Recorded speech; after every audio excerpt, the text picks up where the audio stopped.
Well, the funny thing is, Ava, I thought I was going to get lost coming down here. And I was going to be like, oh, that's pretty rich. You know, the map guy comes here, talks about maps, gets lost on the way.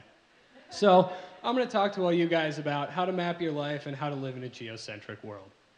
And how many of you out here have iPhones? All right. For all you people with BlackBerries, sorry, this is not really for you.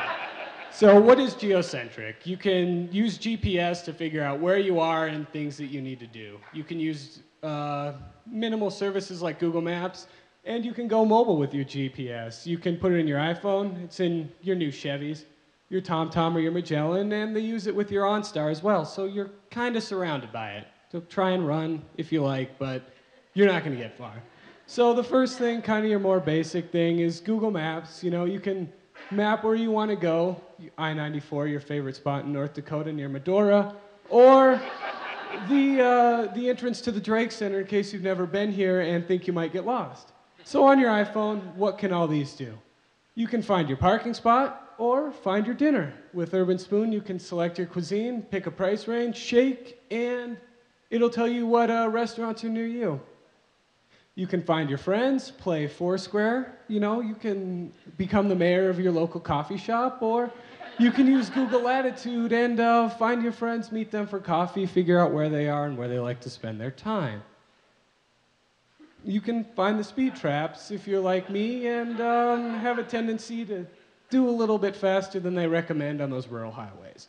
So you can potentially save yourself a lot of money with these things. Not really on the East Coast, because we don't live there, but, you know, you can find anything you need with the Around Me application. You got your banks, you got your conveniences, Starbucks, hospitals, hotels, anything you want.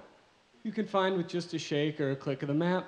It'll put it the closest one that it can find to you. You can file a claim with Nationwide. Say, hey, I just smashed into somebody's rear bumper because I was messing with the Geo apps on my phone. You know, it's kind of an accident, but they'll know exactly where you are and you won't need to tell them any cross streets. And just like every American, we all need our morning shot of coffee before we get the shakes, so it'll tell you where the nearest Starbucks is in case you need that. Or it'll wait for you and not give you a coffee. You can find your nearest mass transit station in case you want to take the subway in New York or in Korea. Or, you know, maybe you just want to say, heck with the subway, I'm going to walk and try and figure out how many subway stops in New York you're going to need to walk to get from 81st Street to 72nd. Or you can map your run, and for all your old Atari 2600 players out there, you may recognize the character. These are the fun things you can do with some of the Geo apps. And who said running wasn't fun anyway? And of course, with Google Earth, you can find anything that you need. And most of us, you know, what doesn't Google know about you really? They know where you eat, sleep, you know. You say, I need directions from here to here, they know where you live and where you're going. And hopefully they'll develop a lost puppy app in case you find your puppy in the center of the nation and don't really know where that is.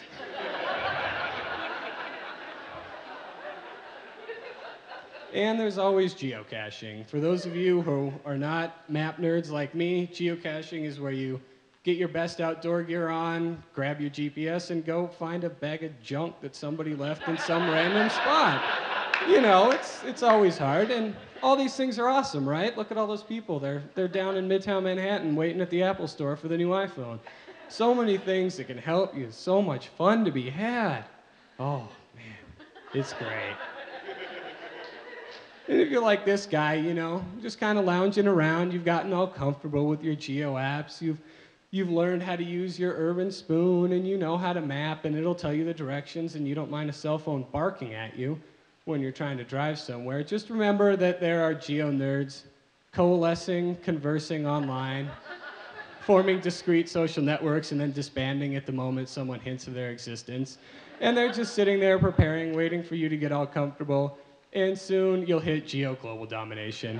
And that's where all of us map nerds are going to take over your lives and send you to funny places where we want to go just to kind of get a kick out of it.